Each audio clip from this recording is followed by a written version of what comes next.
Welcome to Mother Miriam Live on the Station of the Cross Catholic Radio Network with live video streaming brought to you by LifeSite News and the Station of the Cross. Today's show is pre-recorded, so we won't be able to take calls.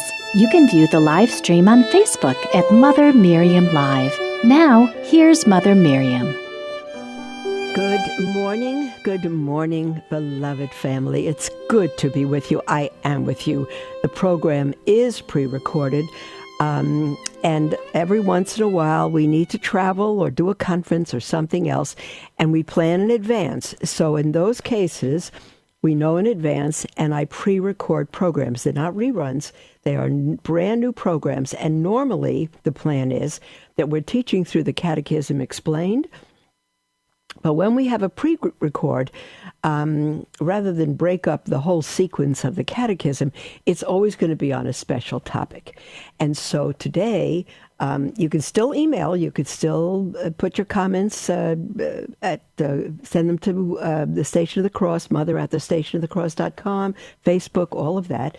But you simply won't be able to call in today. But I will be answering emails that were previously sent to us. So it'll still be like a normal program except for the call-ins. But I got an email a couple of days ago from a woman who is upset with much of what I say. And one point that she pointed out is that I don't understand modern dress, because when I speak about modesty, the standards that I'm talking about are kind of passé and old, and I don't understand modern clothing and dress. It's not the point. Modesty is not just for women, it's for men as well. It has not to do just with dress, but comportment and speech and everything else we do. And there are certain principles of modesty and dignity for the body that don't change with time. Fashion can change, but how we cover our bodies and carry ourselves does not change, should not. I know it's changed in modern days, but to our chagrin. Monsignor Charles Mangan, a wonderful priest, has written an article, and it's taken from, it says here, it's adapted from a book that is from Queenship Publishing in Goleta, California. Queenship Publishing, Goleta, California. And Father Mangan Mangan, has taken it and adapted it from that little book. I don't have a date on this, but it's within our generation. And Father writes, the forgotten virtue, which is modesty in dress. And he says dress for both men and women has changed dramatically during the last 50 years. Much of what is worn today is meant to expose rather than conceal the human body. And, I have to agree, beloved. I have to agree. I look at women today. I tell you, I'm sometimes appalled, but shocked and just, I guess, grieved is the word for how women walk around. Married women, Catholic women, traditional Catholic women even, and their daughters. Father Mangan writes, for centuries, Christians have looked to the virtue of modesty as if it applies to vesture in order to judge what is appropriate.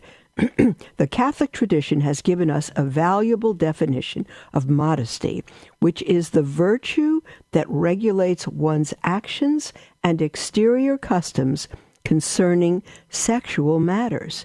It controls one's behavior so as to avoid unlawful sexual arousal in oneself or others.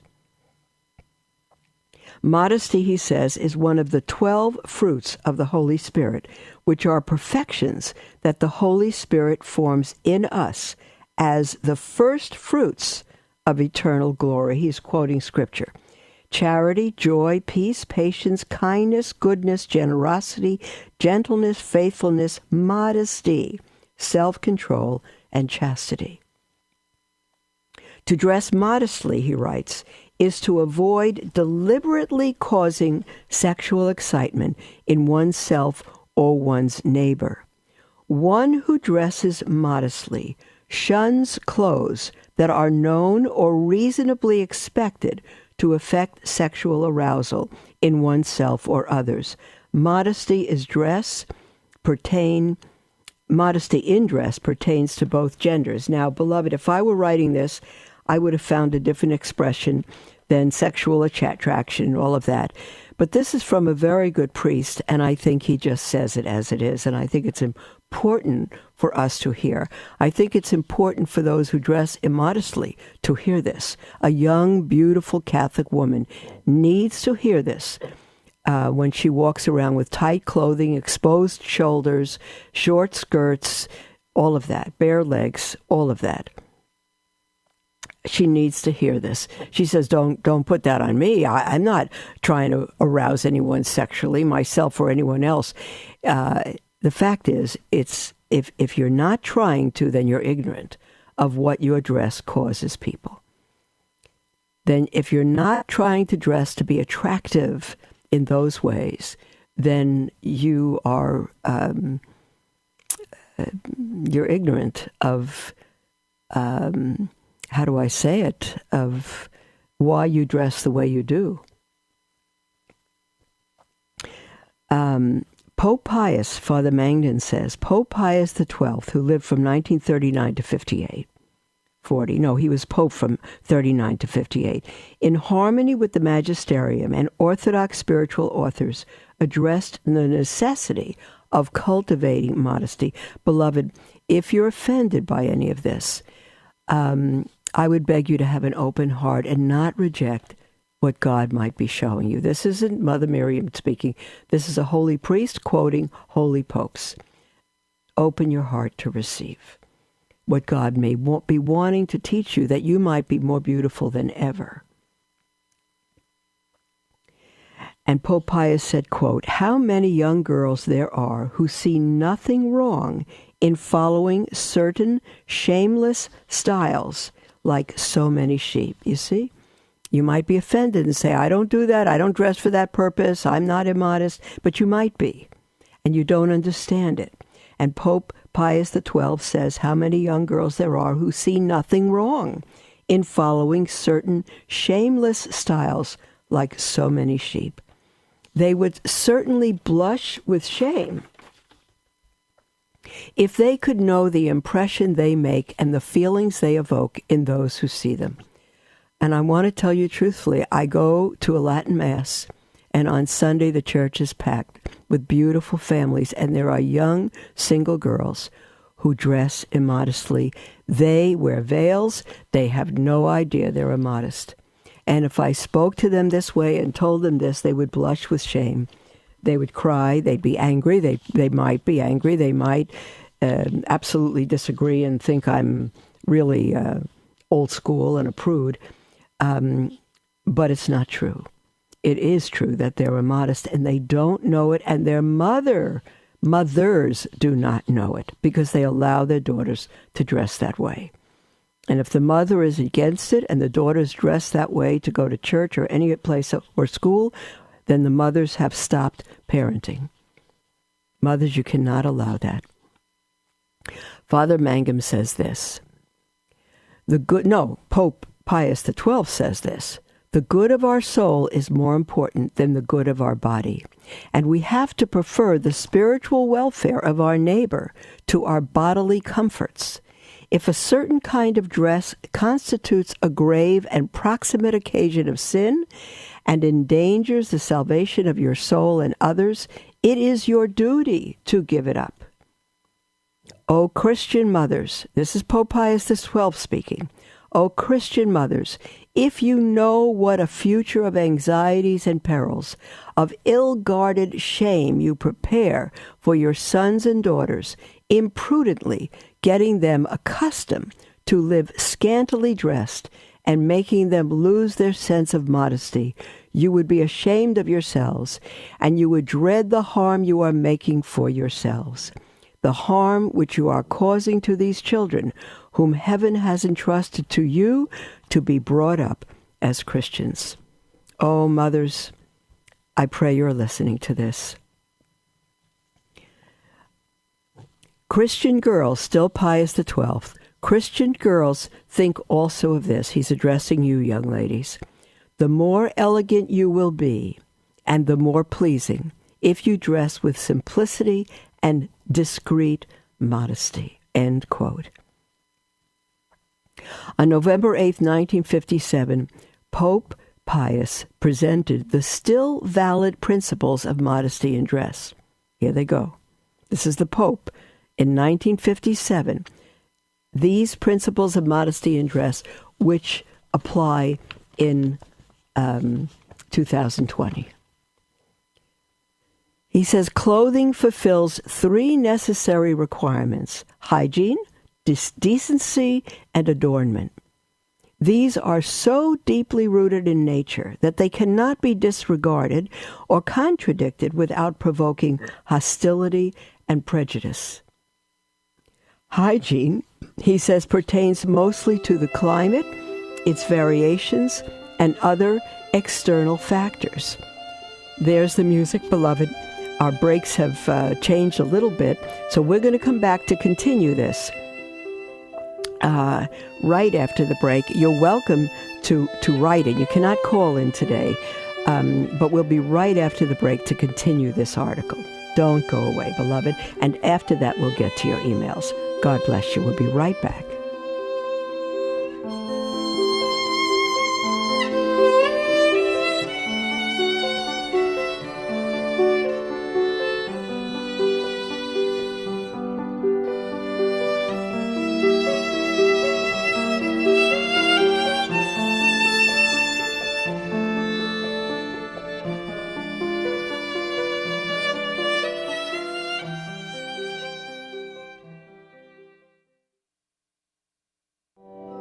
The Liturgy of the Hours is prayed 3 times a day on the Station of the Cross at 5 a.m., 3 p.m., and 9:30 p.m. Eastern.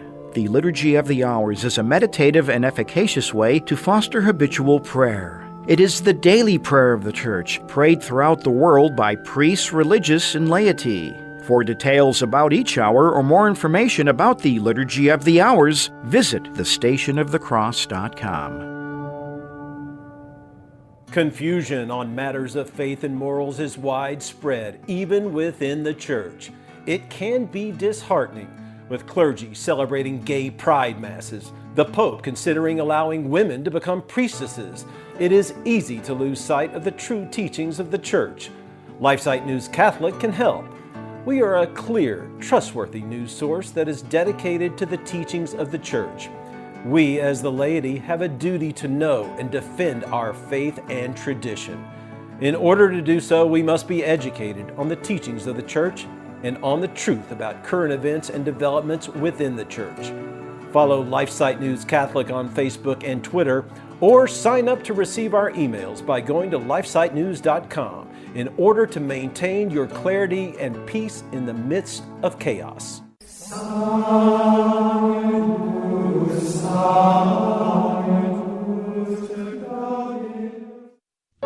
The human body is a miraculous machine. The natural capabilities of the umbilical cord, working alongside the placenta, act as a lifeline to the child. A steady flow of oxygenated, nutrient-rich blood is fed to the fetus. The capabilities of the child's small home rival that of modern-day hospitals' intensive care units. Human life is sacred. Think about it.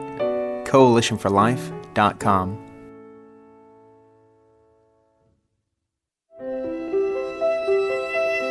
Welcome to Mother Miriam Live on the Station of the Cross Catholic Radio Network with live video streaming brought to you by LifeSite News and the Station of the Cross. You can view the live stream on Facebook at Mother Miriam Live. Welcome back, beloved, to Mother Miriam Live, and we are going to continue our article by just for a few minutes before the next break, at which point we'll take your emails. But we're continuing on, let's see now. Where did I put that? Here it is. On the article titled The Forgotten Virtue, Modesty in Dress by Father Charles Mangan, that is from a book by Queenship Publishing in Goleta, California. And we wanted to read this specifically today because two reasons. One, an email that I received a couple of days ago from a woman who is very much against she thinks my opinion, my ideas of modesty. Actually, they are my ideas, but they're not my opinions. The church is teaching. I'm not simply giving my opinions. And the second reason is that the anguish I feel when I go to church, not only Novus Ordo churches, but Latin churches, and I see young women, even with their parents, who dress immodestly. They wear veils, their clothes are beautiful, but they're too short, their legs are bare, their shoulders are bare, they're too tight, they're too low cut. Whatever it is, they're immodest. And these young ladies and their mothers have no idea that they are so immodest. They simply do not realize that. Pope Pius XII said that they would blush in shame if they knew. If they knew how I saw them and others saw them, they would blush in shame. And again, it's not because some people are more conservative than others. It's a right understanding of modesty. And so we began to read before the break that clothing fulfills three necessary requirements: hygiene, decency, and adornment. These are so deeply rooted in nature that they cannot be disregarded or contradicted without provoking hostility and prejudice. Hygiene pertains mostly to the climate, its variations, and other external factors, discomfort, illness, so forth. Decency involves the proper consideration for the sensitivity of others to objects that are unsightly, or above all, as a defense of moral honesty and a shield against disordered sensuality. Adornment is legitimate and responds to the innate need more greatly felt by women to enhance the beauty and dignity of the person with the same means that are suitable to satisfy the other two purposes. Fashion, Pope Pius says, has achieved an indisputable importance in public life, whether as an aesthetic expression of customs or as an interpretation of public demand and a focal point of substantial economic interests. The rapidity, the Pope is still speaking, the rapidity of change in styles is further stimulated by a kind of silent competition, not really new, between the elite who wish to assert their own personality with original forms of clothing and the public who immediately convert them to their own use with more or less good intentions.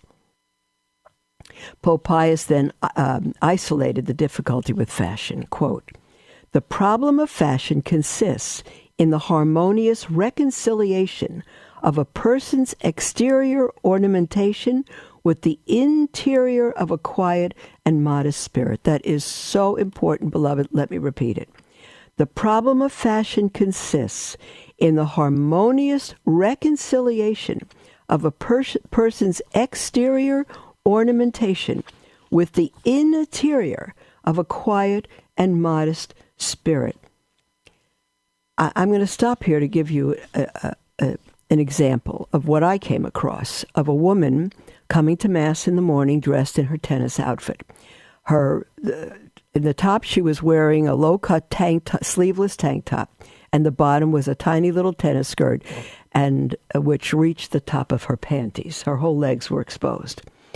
And she could care less about anyone else in church, and I think was totally oblivious to the fact that it was inappropriate. The priest had asked others to approach her, and finally nobody would, and so he asked me. And he actually wrote out a 2-page letter about the church's teachings and all of this, and he said, "Would you kindly speak to this woman and give her this letter?" Because he's giving her the Eucharist every day, and she's quite a bit naked. And so I did. I pulled her aside and I gave it to her to read, and we talked quite a bit. She's extremely offended. And I said, It's for others. It's not just, and she was angry that the priest might have complained. And I said, no, I'm not telling you who complained. I said, and it's not just one person. And I could say that honestly because it was me and at least one other that I knew of. I said, no. How we dress affects others. It distracts us from the Holy Eucharist and all of that. She was really upset. And I said to her, all you need to do, bring a wraparound skirt, put it on you in the car, go into church, take it off when you leave church and go play tennis, that kind of thing. A wraparound shirt, maybe a little shawl. Well, she was quite offended by that, and she came in pants the next day or two and then went back to her tennis outfit. She simply wasn't interested. She got angry. What's that got to do? What's my dress got to do with anything? Does the priest have a problem? That kind of thing, it's on the priest. It's not on her. It's terrible. It's terrible. There's an extreme example of someone who calls themselves a Catholic, but the interior is not formed. The interior is not formed.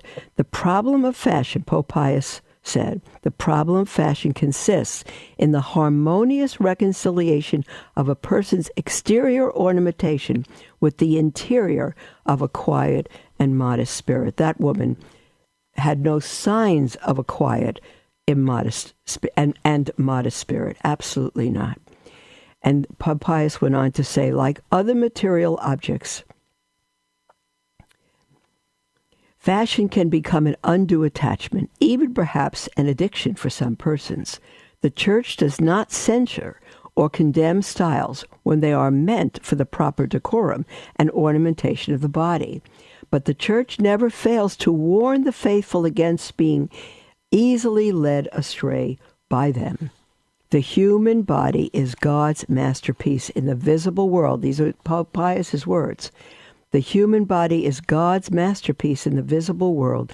Jesus elevated the human body to the rank of a temple and an instrument of the Holy Spirit, and as such must be respected. Certain fashions and styles create confusion in well-ordered minds and can even be an incentive to evil. It is possible to declare when the limits of normal decency have been violated. It is possible to declare when the limits of normal decency have been violated. This sense of decency sounds an alarm when immodesty, seduction, lust, outrageous luxury, or idolatry of matter exists.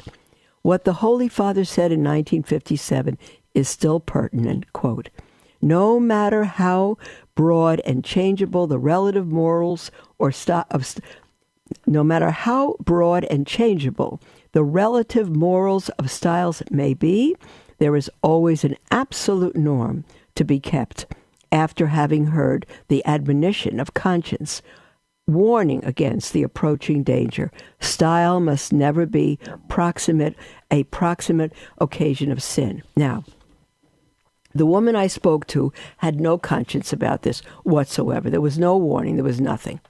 Nothing. But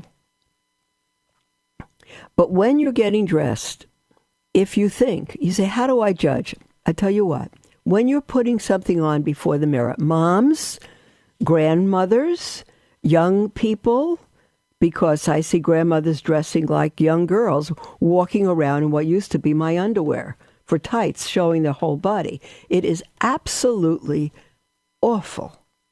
I don't know how to explain it. That is the height of immodesty and shame. When you're before a mirror, if your goal is to look with it and modern, there's nothing wrong with that if it's modest. If you can't be with it and modern and modest at the same time, choose God. Choose modesty.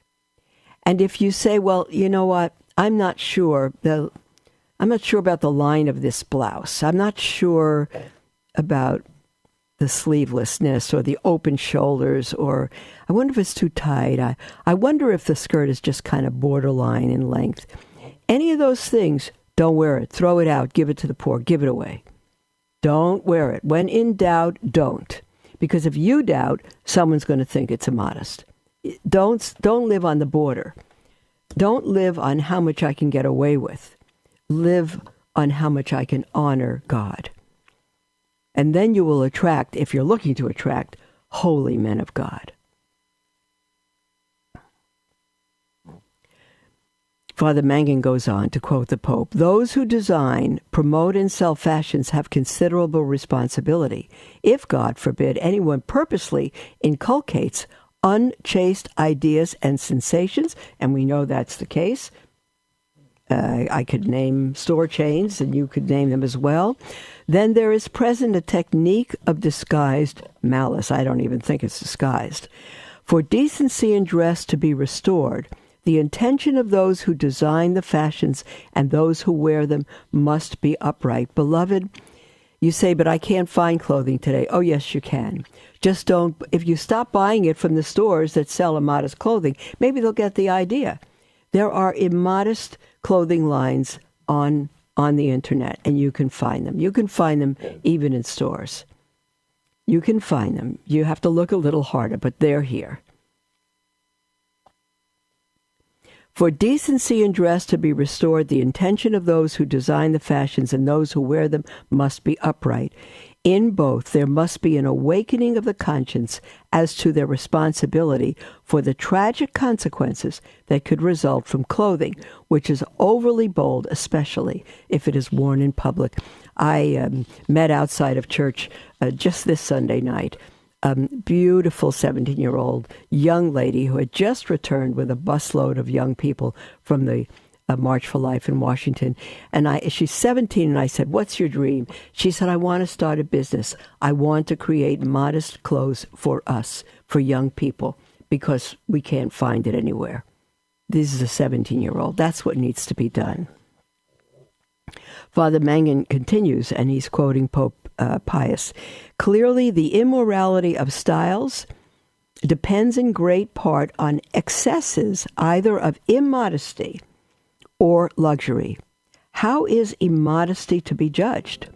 The garment must not be evaluated according to the estimation of a decadent or already corrupt society, but according to the aspirations of a society which prizes the dignity and seriousness of its public attire."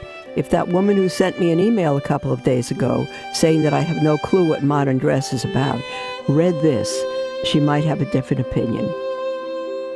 "The garment must not be evaluated according to the estimation of a decadent or already corrupt society, which ours is, but according to the aspirations of a society which prizes the dignity and seriousness of its public attire."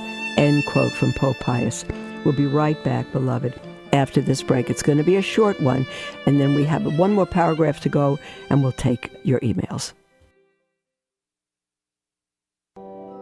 The Station of the Cross invites you to join us each day for the Liturgy of the Hours at 5 a.m., 3 p.m., and 9:30 p.m. Eastern. The Liturgy of the Hours is the daily prayer of the Church and is made up of readings from sacred scripture, writings from saints and theologians, and small reflections.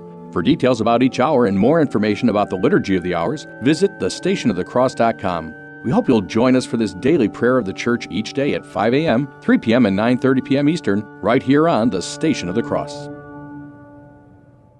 LifeSite News is an international news agency devoted to defending life and family and restoring Christian culture. We aim to educate and activate our readers with the information they need to fight the most crucial battles of our day, in their churches, workplaces, and families. Our motto is Caritas in Veritate, love in truth. We firmly believe that promoting the truth is an act of love, however hard it is to hear. Over the last 20 years, we have built a reputation for uncompromising reporting, no matter the cost.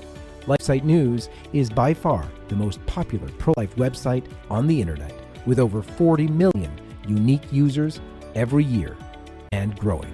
Check us out at lifesitenews.com.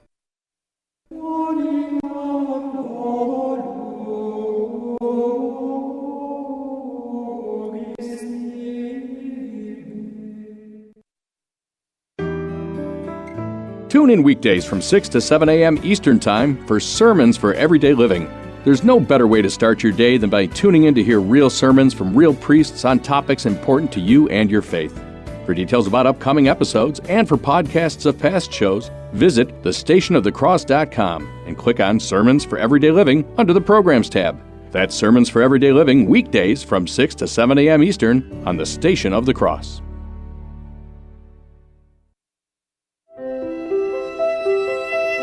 Welcome to Mother Miriam Live on the Station of the Cross Catholic Radio Network with live video streaming brought to you by LifeSite News and the Station of the Cross. You can view the live stream on Facebook at Mother Miriam Live.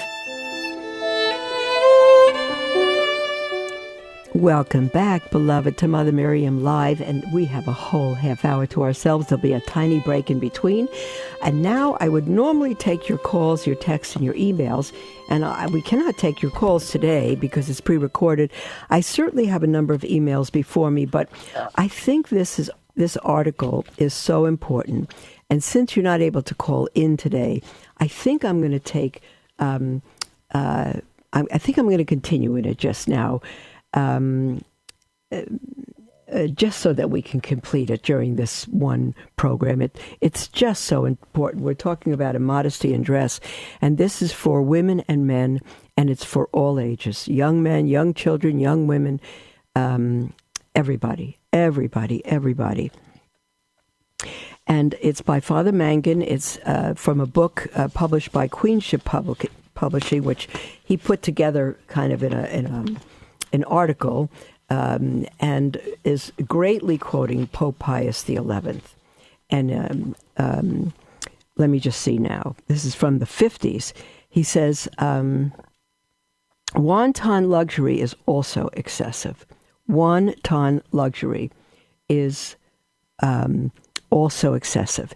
If the use of riches, even those obtained morally, is not moderated, then either frightful barriers, Pope Pius XII, either frightful barriers will be raised between classes, or the entire society will be set adrift, exhausted by the race toward a utopia of material happiness. Let us contemplate well, Father says, the following 3 points concerning modesty in dress. Number 1, the influence of styles.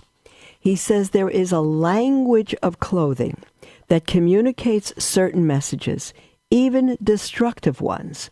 One who with knowledge and deliberation routinely dresses provocatively so as to entice another to impurity commits a mortal sin. I will reread this sentence.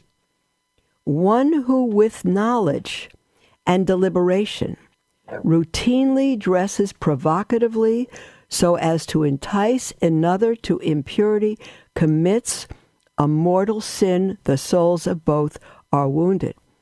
Beloved, if you reject that statement, you are rejecting God, because this is the teaching of the Church. It's the teaching of the Christ who loved you and gave his life for you, not a bunch of men in Rome, not a old prude on the radio called Mother Miriam. No. If you entice someone to sin, you are committing mortal sin, if you are responsible for their mortal sin. Jesus demanded purity in glances, in thoughts, desires, and actions, and warned against giving scandal. Isaiah prophesied that the city of Zion would be dirtied by its daughters' impurity. Pope Pius XII declared, quote, "It might be said that society speaks through the clothing it wears. Through its clothing it reveals its secret aspirations and uses it, at least in part, to build or destroy the future." Okay, point 2. So the first is the influence of styles. The second point is the importance of control. Again, that's a fruit of the Spirit. Fashion designers, critics, and consumers are to recall that style should be directed and controlled. Again, this is Pius XII.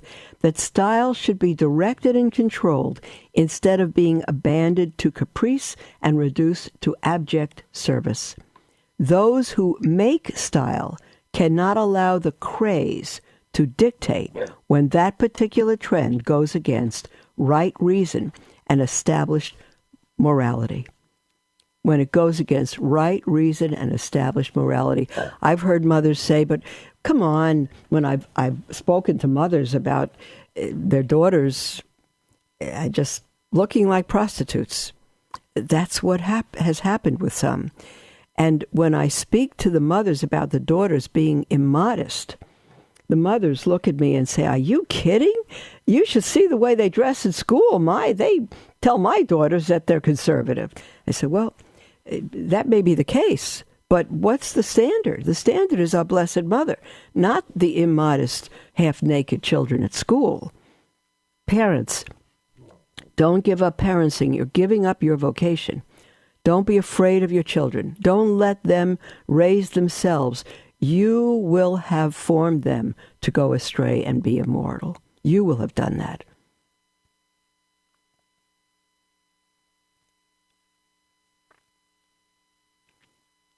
Let me see where I was.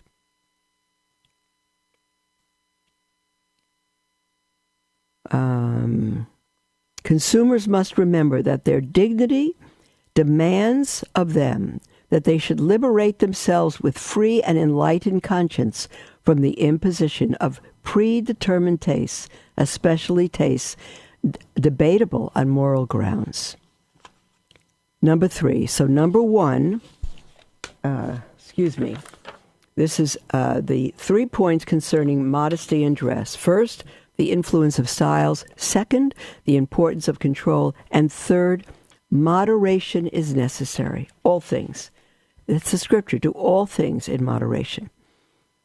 And Father, quoting Pope Pius, says, the respect for a standard measure is moderation.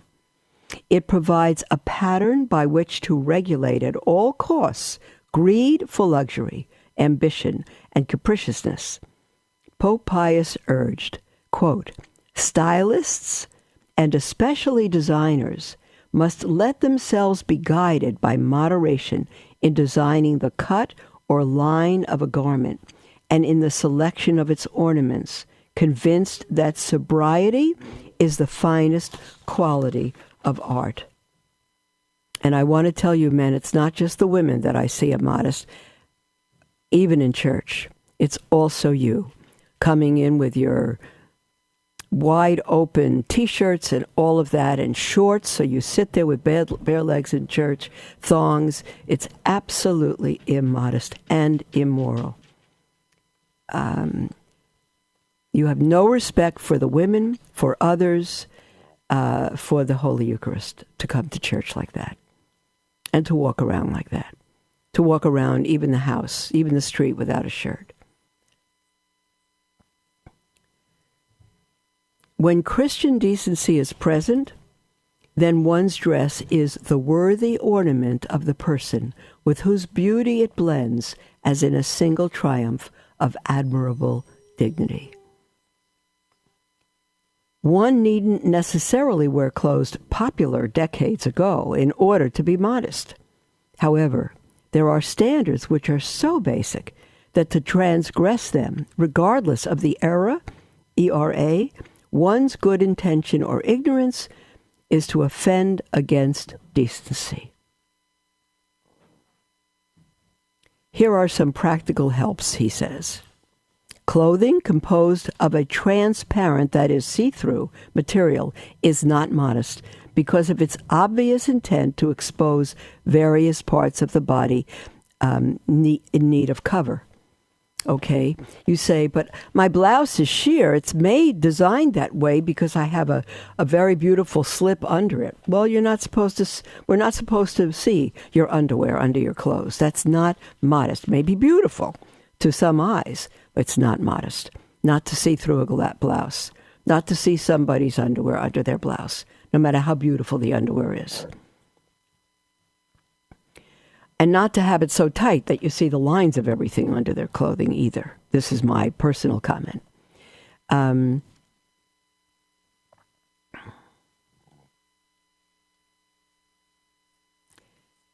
Okay, practical helps. Shorts that are very short, that is, I'm reading from Father Mangan, shorts that are very short, exposing much of the thigh, whether for a man or woman, cannot be regarded as decent.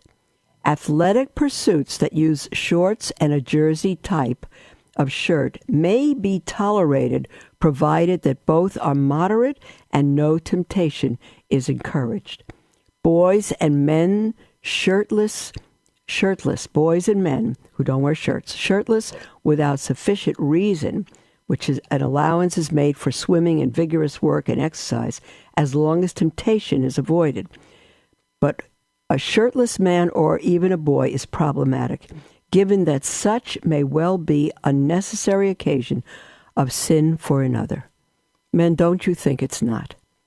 Shame on you if you are so selfish and so self-centered that you have no clue how you're affecting other people. The article continues, men and boys not only have a responsibility to dress modestly, but they also are to encourage, to whatever extent they can, the women and girls of their acquaintance to dress modestly, even avoiding those who do not, when they themselves are tempted to sin precisely because of that immodest clothing. But it must be admitted that the sight of unclothed, even partially unclothed, bodies of women and girls has generally inspired lust and desire more than the bodies of men and boys. And young ladies, if you say that's their problem, that's not your purpose, you are careless. That is, you care less about the souls of others. If I know something I'm doing is a problem for another, it may be their problem. Maybe it's not mine, but why would I cause it? Why won't I love them enough to not cause that in them? Why not? What harm is it to me to help a brother or sister and honor God? Last part of this article now. Clothing that reveals the front and back of women and girls and highlights their breasts is reprehensible. You hear this? I couldn't have written this because I'm shy even reading it, but this is from a priest. It has to be said. Skirts that rise much above the knee, emphasizing the shape of the leg for that very purpose, are inappropriate. A lady in her early 40s stated that every time she purchases a skirt, regardless of the store, the clerk mentions that since she is tall and thin, she should buy something sufficiently short that will draw attention to her legs. And of course, this lady rebukes the suggestion. A wife and mother of 2 children recounted her unease when attending Mass to find herself, her husband, and her teenage son and daughter in the pew behind an adolescent girl who, with bare shoulders and a short dress, causes her husband and young son undue distraction during the holy sacrifice. This mother's young daughter is also adversely affected by the bad example of another girl approximately the same age. You see, if I were the pastor, and I'm not, and some of you are going to say, well, thank God you're not. If I were the pastor, women are never going to be priests or pastors. Please God, they cannot be. If I were the priest of that church, I would not let her in the door. I'd have a sign, skirts not above the knees, nothing sleeveless, nothing low cut, no bare shoulders. If they'll have to go home and change their clothes. Or they could wear a shawl to go to church and cover themselves. The article ends this way. God has made the human body beautiful. Immodest attire neither contributes to the promotion of the human person nor to the establishing of the kingdom.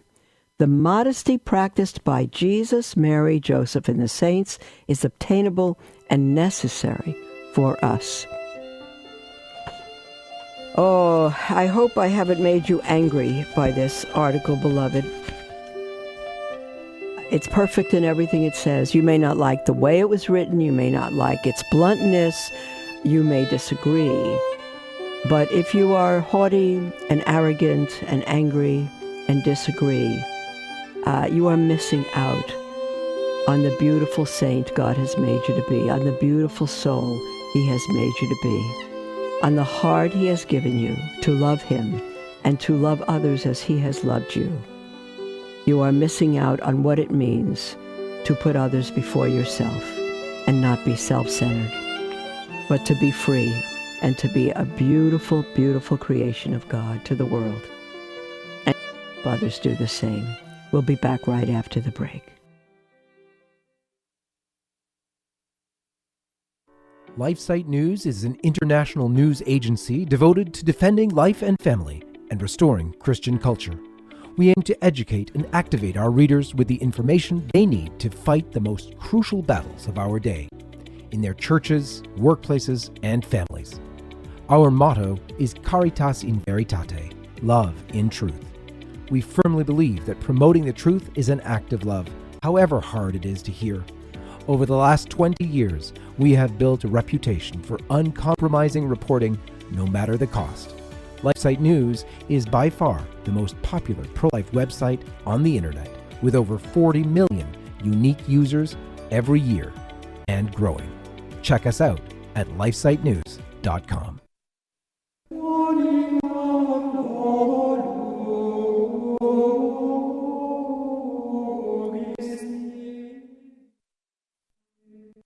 Oftentimes, it is easy to think that we are facing an upward battle when it comes to fighting abortion. But our Lord reminds us that if you have faith the size of a mustard seed, you will say to this mountain, "Move from here to there," and it will move. Nothing will be impossible for you. Your faithful dedication will help us make abortion unthinkable in this country. Human life is sacred. Think about it. CoalitionForLife.com. I worked in pro baseball for a long time, and we play on Sundays. And it was an easy excuse. I took the easy out and just didn't go to Mass. Got caught up on that whole selfishness, that whole, I can do it all. The times when I was struggling were the times I needed God the most. And now that I've come back and accepted God, my world has completely changed. If you've been away from the Catholic Church for any reason, visit CatholicsComeHome.org today. Welcome to Mother Miriam Live on the Station of the Cross Catholic Radio Network, with live video streaming brought to you by LifeSite News and the Station of the Cross. You can view the live stream on Facebook at Mother Miriam Live. Welcome back to Mother Miriam Live, beloved. It's good to be with you, and we just have a little time left. And I'm going to go to your emails right now. We have an email from Sarah, who writes, "Dear Mother Miriam, I am a practicing Catholic married to a non-Catholic man. We have been married a couple of years and have one young son. Prior to his birth, we did not use contraception, and I was tracking my cycles with NFP. I thought he was on board with NFP, which is, after all, scientific. I am aware NFP should not be used as Catholic birth control, but thought it could be a natural way to keep him happy, that pregnancy would be unlikely, whilst keeping me happy, that I was leaving as open to life without barrier methods. I was leaving us open to life without barrier methods." I understand. So the husband's not Catholic, so he wouldn't agree with no birth control. And so you are Catholic and you agree with no birth control, but at least you have NFP so you can be open to life. I understand what you're saying. She says, but he has now told me he does not believe in it and wants to use contraception or pull out, in quotes. I am so torn. I know from listening to you that my first job is a wife, second a mother, and intercourse is a unitive act between spouses as well as procreative. And I will add, should never be one without the other. We have had intercourse and he pulled out, as he told me prior that he would, although I did not want this. Is this a mortal sin on my part? It is on his part, but again, he doesn't believe it, so it's not mortal. It's deeply grave, but his accountability is not the same because it's not he doesn't believe it, so it wouldn't be mortal for him. He has told me he isn't Catholic, so I can't make him follow Catholic teaching. It's true. Is it best to continue with that pull-out situation? Biologically speaking, there is, in any event, a chance of pregnancy from this, but I haven't told him that. Any advice would be greatly appreciated, as my heart is breaking. God bless you, Sarah. Oh, my dear Sarah, that's a very difficult situation. He's not Catholic. I wonder if he's baptized. I wonder if he's Christian. What I would do is explain to him fully and I think in your case, NFP is allowable because you've got a very difficult situation. I wonder if you could do two things with him. Fully explain that NFP is not Catholic birth control, but it is a way to plan your openness to life on the part of your body based on natural cycles that God has given. And if he would respect that, it would mean that,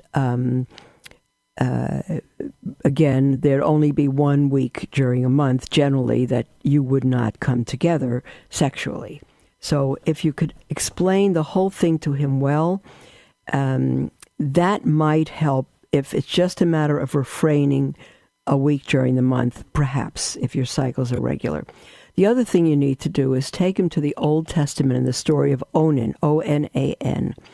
Onan did the same thing as your husband. He pulled out. God put him to death for it. Your husband needs to know how serious that is. I would purchase a book called The Bible and Birth Control. It's going to give you that story there, but you can also look up the story of Onan in the Old Testament.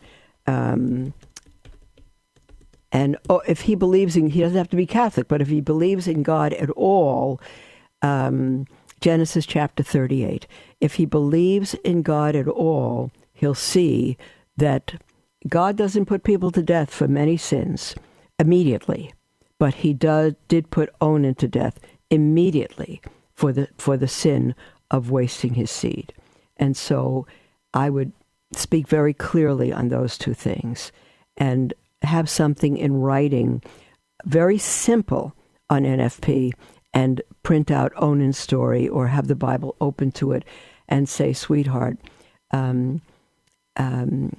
you agreed when we married. If you were married in the Catholic Church, he would have had to agree to allow you to practice your faith and raise your children in the faith if you were married in the Catholic Church. And so, sweetheart, part of my practicing the faith is to not use contraception or birth control, and that means you can't either, and to pull out is a grave, grave, grave sin against God. We cannot do this. So don't leave him. It's not your mortal sin at all, but he needs to know how grave a situation that is. And I would say if you can continue using NFP and explain it to him and show him how serious a sin it is, and that he's actually going against his vows, he doesn't have to believe it, but he must respect your faith. He must respect your belief. And he should have known this before he married you. And apparently that may be a problem here if he didn't. You say you're a practicing Catholic married to a non-Catholic man, and you have one young son, and you did not use conception prior to your one son, but I don't know if he knew this prior to being married. He absolutely should have. If he knew it, then he's breaking a vow. If he didn't know it, then he has some leeway there, excuse, but he must know it now. And be as gentle as you can with him, and maybe ask the priest for help. And I would go to those two sources. A really good NFP explanation, very, very simple, so he doesn't have to get into a whole scientific thing, and also the story of Onan and how displeasing it is to God, and that before God he has no choice to do that, and that God has every right to put him to death on the spot. Does he want to take that chance? Okay. We have an email from somebody who writes it anonymously and says, "Hello, Mother Miriam. In my area, there are healing masses offered frequently. I've been to 2 or 3 different Catholic churches that offer healing masses. They all have people falling backwards with what they call resting in the Spirit and also slain in the Spirit. It's just a quiet falling back with a man to catch and help and help that person to a lying position on the floor. I admit this has happened to me, and there are several moments of wonderful euphoric feelings associated with the experience. My question is, should I avoid these masses? They are offered monthly. They are run by 3 to 4 older women dressed all in white with doilies on their heads. Firstly, confession is offered with 2 priests available. Next, the rosary is said. Then there is a Mass and communion. They bring the Blessed Sacrament and the monstrance out while the healing prayers are about to be said for everyone. So lastly, everyone lines up for prayers, where one of the women, always the same woman of the 4, dressed in white, goes along to each person praying in tongues mixed with English for each person, with many falling backward, but not all. It is never the priest doing the hands-on healing prayers. The 2 priests that heard confessions and celebrated Mass have left the church once the Mass has ended. Please give me your advice as to whether I should completely avoid these gatherings. I struggle with this decision and respect your opinion. I am just not sure I should be going. I feel sort of uneasy about it. Thank you. God bless your ministry." I would say do not go. I'm not judging whether it's official or not. Do not go. If it's official, let it be done by priests. If the priests leave, you leave. That's my short answer in the music that's ending our program for today. If the priests leave, you leave. Don't be a part of it. God bless you, and we'll see you tomorrow. Bye-bye, dear.